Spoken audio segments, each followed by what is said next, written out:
23 July 2024 కేంద్ర ప్రభుత్వము NDA ప్రభుత్వం మూడవసారి అధికారంలోకి వచ్చాక ప్రవేశపెట్టిన బడ్జెట్ ఆంధ్రప్రదేశ్ రాష్ట్రానికి ఒక నూతన అధ్యాయానికి తెరదీస్తూ ఉంది. భారతదేశంలో స్వాతంత్రం వచ్చే 77 ఏళ్ల కాలంలో కాంగ్రెస్ ప్రభుత్వం కానీ జనతా ప్రభుత్వం కానీ లేదు, గత 10 ఏళ్ళుగా 2 టర్ములు ఎన్డీఏ ప్రభుత్వం కానీ ఈ మేరకు ఆంధ్రప్రదేశ్ రాష్ట్రానికి నిధులు కేటాయించటం అనేది నభూతో నభవిష్యత్ అనే విధంగా జరగబోదు. 10 సంవత్సరాలకు కేటాయించవలసిన నిధులను 1 సంవత్సరానికే కేటాయించడం అనేది ఒక విశేషం. ఈ నిధుల కేటాయింపు ఆంధ్రప్రదేశ్కు చూసి ఇతర రాష్ట్రాల వాళ్ళు ఈర్ష్యపడే పరిస్థితి ఉన్నది. ఇంతకుముందు తెలుగు రాష్ట్రాలకి నిధులు ఏమి కేటాయించారు అని పార్లమెంట్ సభ్యులు, లోక్సభ సభ్యులు, రాజ్యసభ సభ్యులు ప్రశ్నిస్తే అట్లా రాష్ట్రాల వారీగా మేము కేటాయించాం, మీరు వివిధ శాఖ పద్దుల్లో మీ రాష్ట్రానికి కేటాయిస్తారు, అంతేగాని మీ పేరు పెట్టి ఆంధ్రప్రదేశ్ అని తెలంగాణ అని అట్లా నిధులు ఉండవు అని చెప్పేవారు సమాధానం. ఈసారి ఏకంగా ఆంధ్రప్రదేశ్ రాష్ట్రానికి నిధులు అని చెప్పి ఒక సెపరేట్గా వేరుగా ఒక పారాగ్రాఫ్ పెట్టి ప్రత్యేకంగా ఆంధ్రప్రదేశ్ రాష్ట్రానికి నిధులు ఇవి అని చెప్పి ఎన్నడూ లేని విధంగా చరిత్ర సృష్టించింది కేంద్ర ప్రభుత్వం. దానికి కూడా ఒక కారణం ఉందిలే. ఎందుకంటే ఎన్డీఏ బీజేపీ కూటమి 400 సీట్లు సాధించాలనే లక్ష్యం పెట్టుకుని కేంద్రంలో బీజేపీ పార్టీ కేవలం 243కే పరిమితమైంది. చంద్రబాబు నాయుడు బీహార్లో నితీష్ లేకపోతే మూడవసారి ఎన్డీఏ ప్రభుత్వం, మరి మూడవసారి ప్రధానమంత్రిగా మోదీ ఆయన విధులు నిర్వర్తించే పరిస్థితి లేదు. చాలామంది ముఖ్యంగా ఈ వైఎస్ఆర్సీపీ వాళ్ళు, కేసీఆర్ అనేక సందర్భాల్లో చంద్రబాబుని విమర్శించాడు. ఒకానొక కాలంలో 96, 97లో చంద్రబాబు నాయుడు కావాలనుకుంటే ప్రధానమంత్రి అయ్యేవాడు. ఆయన వద్దనుకున్నాడు. నా రాష్ట్ర ప్రయోజనాల కొరకు నా కేంద్రంలో ప్రధానమంత్రి పదవి వద్దు, ఉప ప్రధాని పదవి వద్దు, ఏ పదవి వద్దు, నా రాష్ట్రాభివృద్ధి కావాలనుకున్నాడు. రాష్ట్రపతుల నియామకంలోనూ ప్రధానమంత్రుల నియామకంలోనూ కీలక పాత్ర పోషించి చక్రం తిప్పితే కేసీఆర్, జగన్ అనేక సందర్భాల్లో చంద్రబాబుని విమర్శించడం, హేళన చేయటం. ఈయనంట చక్రం తిప్పాడంటే ఏం చక్రాలు తిప్పాడు, ఇప్పుడు తిప్పమని చెప్పి హేళన చేయటం జరిగింది. ఈరోజు దేశ రాజకీయాల్లో నారా చంద్రబాబు నాయుడు ఆంధ్రప్రదేశ్ ముఖ్యమంత్రి తెలుగు ప్రజల గౌరవాన్ని, ఆత్మాభిమానాన్ని, ఆత్మగౌరవాన్ని కాపాడుతూ బొటాబొటి ప్రభుత్వాన్ని నడుపుతున్న ఎన్డీఏ ప్రభుత్వానికి ప్రాణవాయువు ఆక్సిజన్లా ఉండి ప్రభుత్వం ఏర్పడటానికి, కొనసాగటానికి కీలక పాత్ర పోషిస్తున్న చంద్రబాబు నాయుడికి ఈనాడు కేంద్ర ప్రభుత్వం, ప్రధానమంత్రి మోదీ కానీ, అమిత్ షా కానీ, కేంద్ర మంత్రులు ఇచ్చే వాళ్ళు గౌరవము, విలువ ఇంత కాదు, అంత కాదు, వర్ణనాతీతం. ఆంధ్రప్రదేశ్ రాష్ట్ర ఆర్థిక వ్యవస్థ వెంటిలేటర్పై ఉంది. 13 లక్షల అప్పుల ఆంధ్రప్రదేశ్ని ఆదుకోవటానికి ఈ రోజున మనల్ని ఆంధ్రప్రదేశ్ రాష్ట్ర ప్రజలను హ్యాపీ ఏపీగా మార్చడానికి నిధుల వరద వచ్చింది.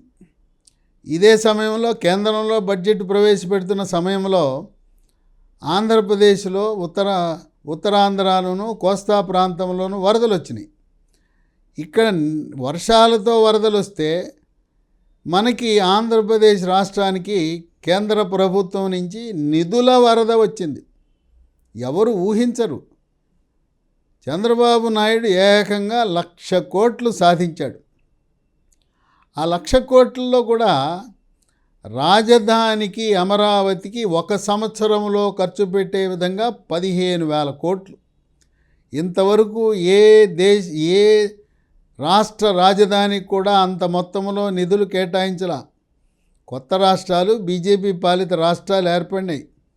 మధ్యప్రదేశ్ నుంచి విడిపోయిన ఛత్తీస్గఢ్, బీహార్ నుంచి విడిపోయిన జార్ఖండ్, ఉత్తరప్రదేశ్ నుంచి విడిపోయిన ఉత్తరాఖండ్.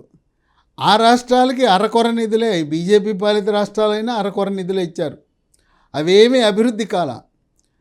15,000 కోట్లు ఒక్క సంవత్సరంలో కేటాయిస్తే ఆనాడు బాలాజీ వెంకటేశ్వర స్వామి సాక్ష్యంగా ముందు అక్కడ పవన్ కళ్యాణ్, చంద్రబాబు నాయుడు, మోడీ గారు ముగ్గురు ఒక సభ నిర్వహిస్తూ 2014లో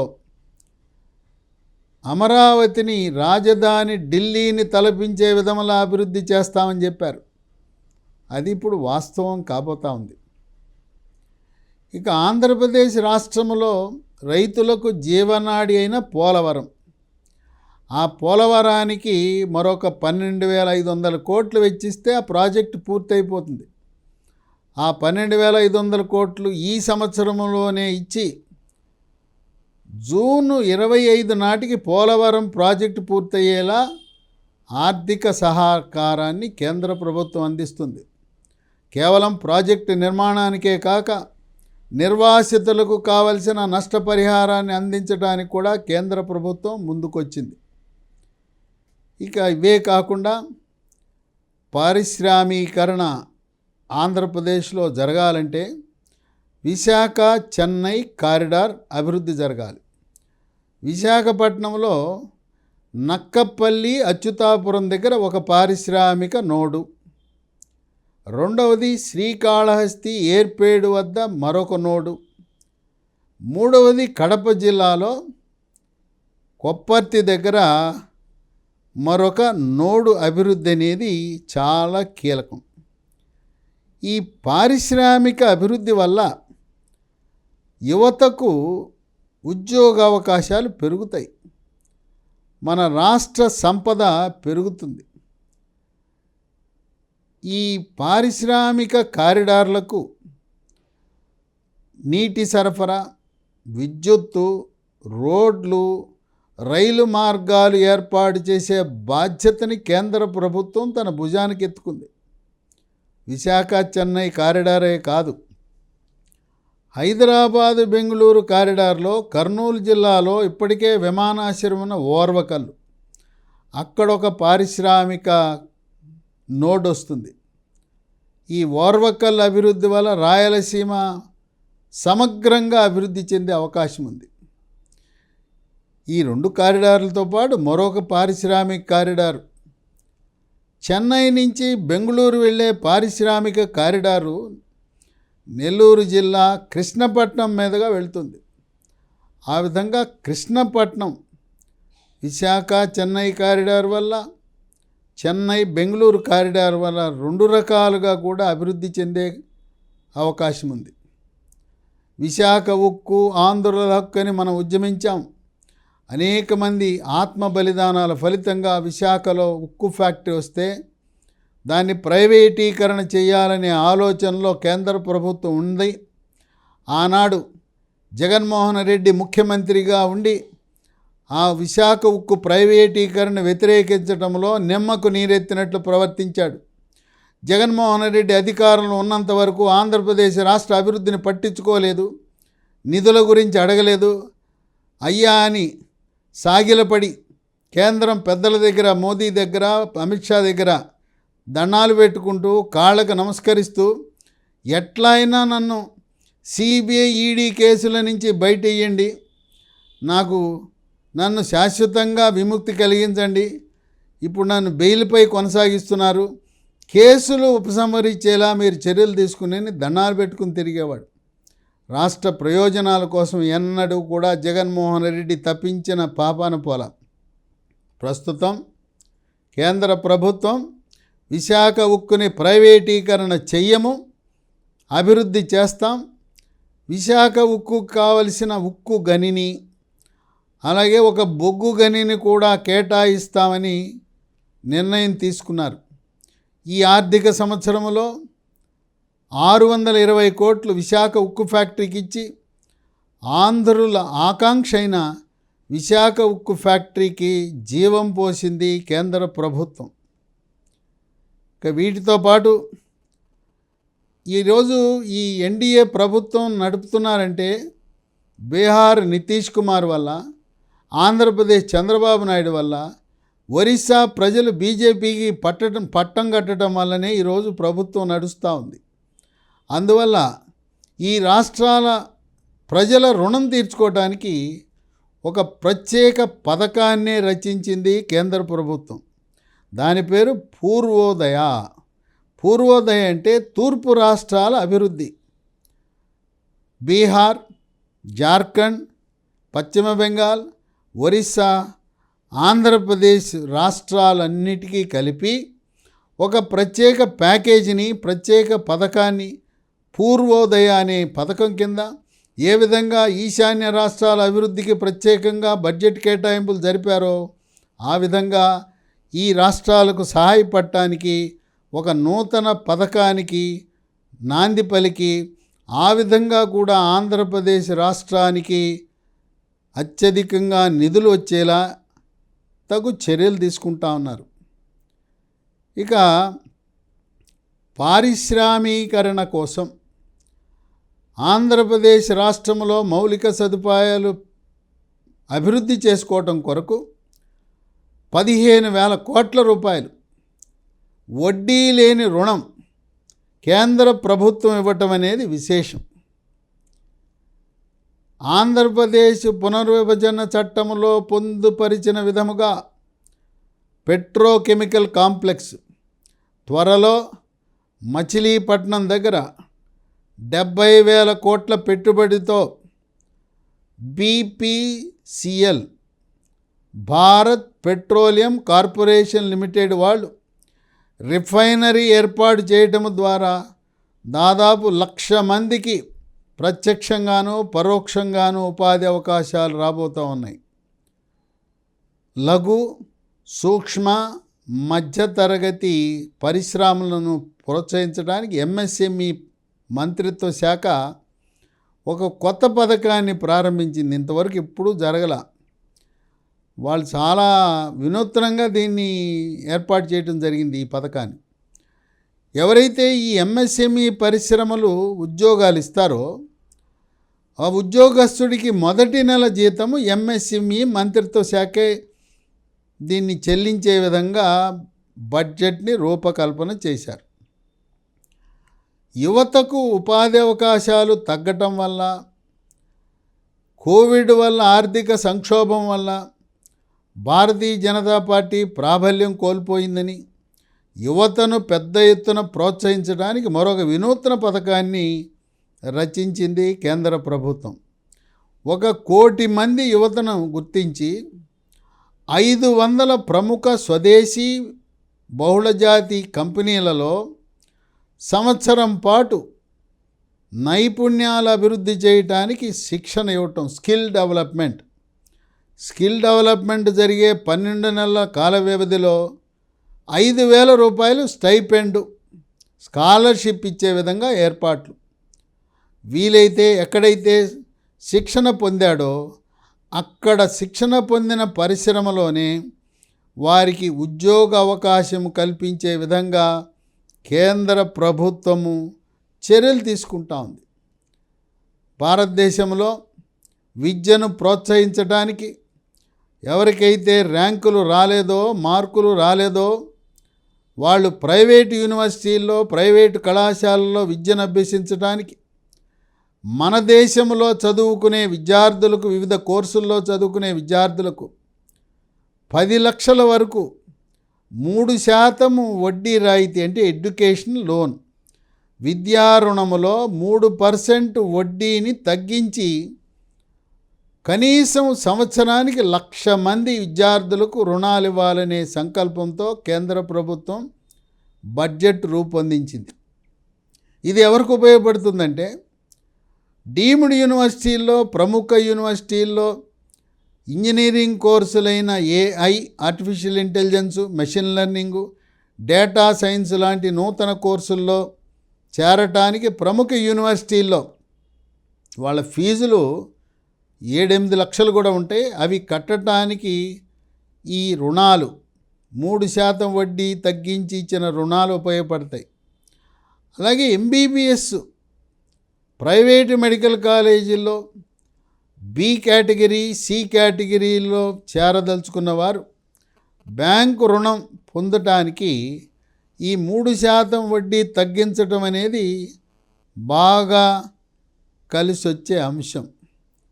ఆంధ్రప్రదేశ్ రాష్ట్ర ప్రజలు ఔన్నత్యంతో రాష్ట్ర పరిస్థితులను అర్థం చేసుకుని పెద్ద ఎత్తున కూటమి ప్రభుత్వానికి అధికారం కట్టబెట్టారు. అధికారం కట్టబెట్టిన 3 పార్టీలు తెలుగుదేశం, జనసేన, బీజేపీ ఒకే మాట, ఒకే బాట.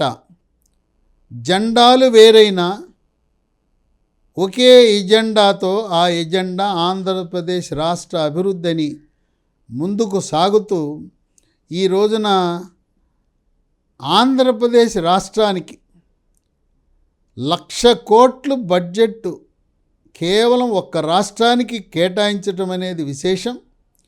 ఇది కాక మనకు పన్నుల వాటాగా రావాల్సిన 50,000 కోట్లు ఒకే అమౌంట్ 50,000 కోట్లు బదిలీ చేయటం ద్వారా మన రాష్ట్రానికి, అప్పుల ఊబిలో కూరుకుపోయిన రాష్ట్రానికి వెసులుబాటు కలుగుతుంది.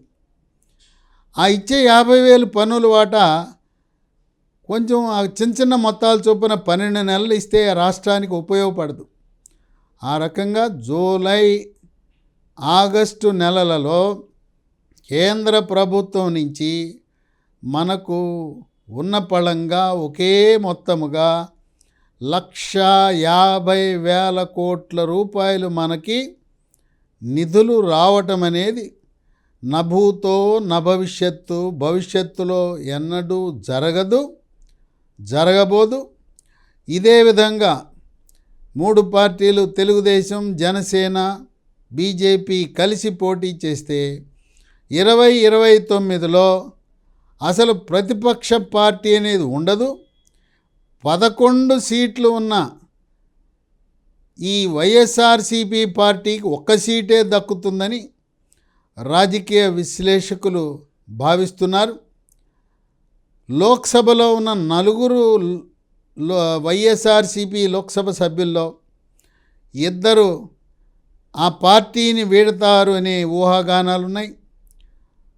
11 మంది వైఎస్ఆర్సీపీ రాజ్యసభ సభ్యుల్లో 11లో 8 మంది సూత్రప్రాయంగా తెలుగుదేశంలో పార్టీ చేరటానికి అంగీకరించారని, రాబోయే కాలంలో మూకుమ్మడిగా 11 మంది విజయసాయిరెడ్డితో సహా అందరూ వైఎస్ఆర్సీపీని వీడి తెలుగుదేశం పార్టీలో చేరతారని, ఇక త్వరలో వైఎస్ఆర్సీపీ పార్టీ జెండా పీకే రోజులు ఆసన్నమవుతున్నాయని, మరొక 2 సంవత్సరాల్లో జరగబోయే స్థానిక సంస్థల ఎన్నికల్లో బీజేపీ, జనసేన, తెలుగుదేశం పార్టీ కూటమి ఏకపక్షంగా గ్రామాలు, మండలాలు, జిల్లాలు, మున్సిపాలిటీలు, కార్పొరేషన్లు, సహకార సంఘాలు ఒకటేంటి అన్నిట్లలో పాగా వేసి వైఎస్ఆర్సీపీ పార్టీ జెండా